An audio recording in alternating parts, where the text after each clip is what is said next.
اگلا سوال ڈاکٹر اقبال کا ایک شعر ہے، بے خطر کود پڑا آتش نمرود میں عشق، عقل ہے محو تماشا لب بام ابھی. یہ مشہور سیدنا ابراہیم علیہ السلام کی طرف انہوں نے یہ شعر کہا ہے.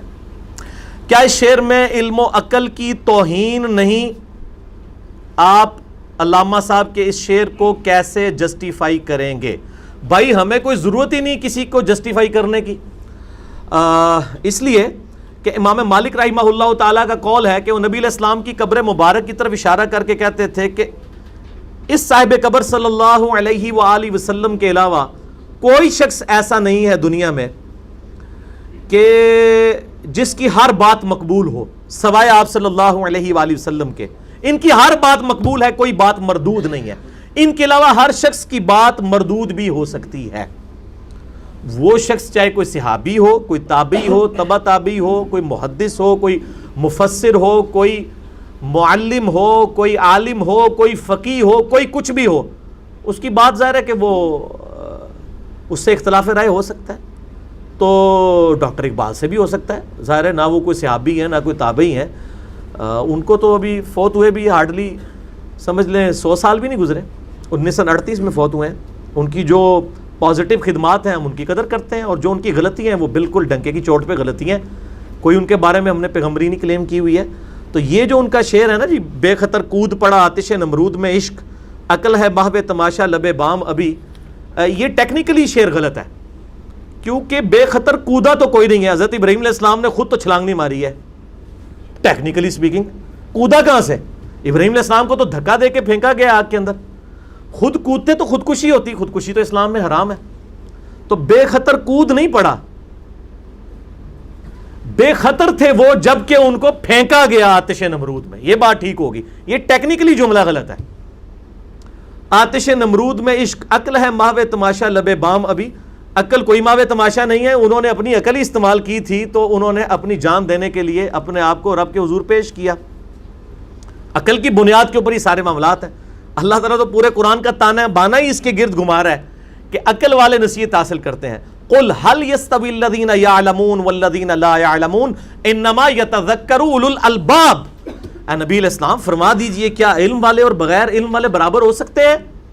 عقل نصیحت تو نہیں حاصل کرتے مگر عقل والے.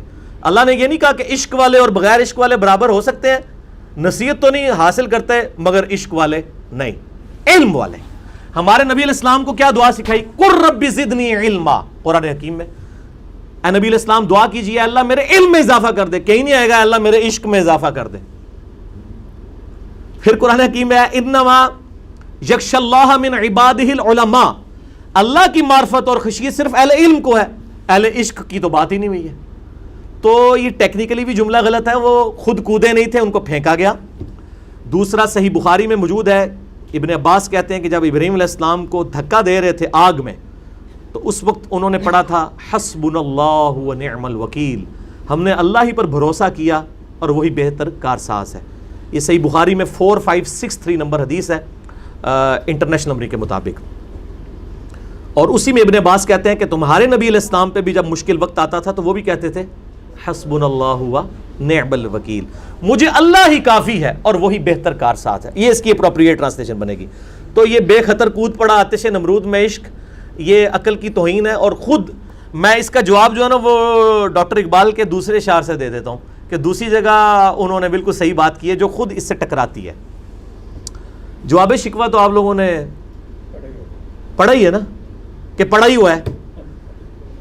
اس کی جو کنکلوژن ہے جواب شکوہ کی، عقل ہے تیری سپر عشق ہے شمشیر تیری. وہ کہتے ہیں عقل تیری ڈھال ہے، یہاں کیا کہہ رہے ہیں؟ عقل محو تماشا ہے. تو خود ہی اپنی بات کو وائلیٹ کر دیا. انہوں نے کہا مسلمان کے پاس جو ڈھال ہے نا وہ عقل ہے. عقل ہے تیری سپر عشق ہے شمشیر تیری، میرے درویش خلافت ہے جہانگیر تیری. یعنی وہ موٹیویٹ کر رہے ہیں، یعنی مسلمان ایک پستی کے دور میں تھے، شکوے میں انہوں نے اس چیز کا اظہار کیا. پھر جواب شکوہ میں انہوں نے اللہ کی طرف سے جواب دیا. یہ اللہ کی طرف سے جواب دیا ہے، ظاہر اللہ کی طرف سے جواب صحیح دے دیا ہے. عقل ہے تیری سپر، عقل تیری ڈھال ہے. عقل کو مانا نا، یہاں کیا کہا؟ عقل ہے محو تماشا. نہیں، عقل ہے تیری سپر، عشق ہے شمشیر تیری، میرے درویش خلافت ہے جہانگیر تیری، ما سوا اللہ کے لیے آگ ہے تکبیر تیری۔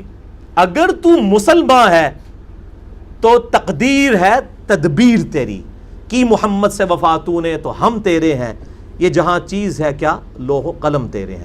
یہ اس پہ کنکلوژن ہوتا ہے اس بند کے اوپر جواب شکوہ کا۔